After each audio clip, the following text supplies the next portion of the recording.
Jean-Pierre Bemba, l'ancien vice-président du Congo, a bénéficié d'une libération exceptionnelle de la Cour pénale internationale de La Haye pour pouvoir assister aux funérailles de son père. Cérémonie placée sous haute surveillance policière en la cathédrale Saint-Michel-et-Gudule à Bruxelles. Jean-Pierre Martin sur place avec Xavier Gérard. Le défunt a marqué l'histoire du Congo, ou plutôt celle du Zaïre. Jeannot Bemba était le patron des patrons, l'homme de confiance de Mobutu. Son fils, Jean-Pierre, un temps businessman comme son père, a pris le maquis et les armes contre Laurent Désiré Kabila. Aujourd'hui, il est incarcéré à la prison de la Cour pénale internationale. Des policiers et agents de la sûreté de l'État surveillent leurs prisonniers. Au premier rang, il y a Kengo Wadondo, le président du Sénat congolais, membre du parti créé par Jean-Pierre Bemba.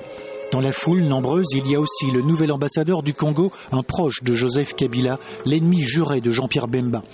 Ces deux hommes se sont affrontés pour la présidence. Bemba a perdu et été chassé du Congo et puis poursuivi pour des crimes de guerre perpétrés il y a 7 ans par ses miliciens en Centrafrique. Jusqu'à présent, les décisions que nous avons reçues étaient des décisions qui allaient plutôt dans un sens qui lui était, entre guillemets, favorable. C'est-à-dire Des décisions qui allaient dans un sens où je dirais, plus mesurées, où les préventions étaient des préventions moins fortes que les premières préventions qui étaient retenues contre lui. La sûreté de l'État écarte sans ménagement les journalistes.